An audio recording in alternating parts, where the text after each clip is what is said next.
দেখে নামা দেখে দেখে নামা আস্তে আস্তে। আরে আরে কোন দিকে যাইতেছে? আস্তে আস্তে আস্তে আস্তে আস্তে আস্তে আস্তে এই আস্তে আস্তে আস্তে আস্তে। রে ইস পচা পানির মধ্যে দেখা থাকা। হ্যাঁ এটা কি হলো? এটা কি হলো? কোন দিক দিয়ে এলো? এটা কি হলো?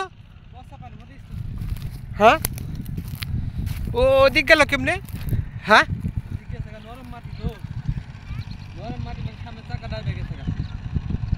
না না এদিকে গেল কেমনে? ব্যাকটেরিয়া আইবে এদিকে গেল, এদিকে গেল কেমনে দেখছো? হ্যাঁ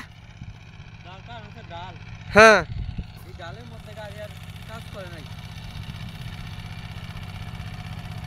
ইসরে বাইকটা কেমনে পড়ে রয়েছে। উঠো উঠো উঠো, আজকে তো ম্যান নাই, উঠাবে কেমনে? পানিতে যাই নাই। হ্যাঁ যে পোষা পানি কপাল ভালো যান পানিতে যাই নাই। হ্যাঁ এটা ঠিক। এই ধান দেখেন পানির থেকে বাইকটা কতটুকু দূরত্ব হয়েছে ধরেন আমরা দেখা যাচ্ছি অল্প অল্প একটু দূরত্ব, বেশি দূরত্ব না, হালকা। যে কোনো সময় কিন্তু একটা রিস্ক পড়ে যেতে পারে। উঠবো না? আল্লাহ বাঁচাইছে যে অল্প থেকে তুমি যাও না। আর এরকম রাস্তা এরকম ফিল্ডটা যে নিতে যাবে আমি তো এইটাই তো বুঝতে পারছি না। আরে ভাই ধরো ক্লাস আমার দেন নিতে যায় না, পচা পানি মেতে গেলে কিন্তু একবার লগে লগে যাবো সব। নিউট্রাল করা আছে না? নিউট্রাল করা আছে?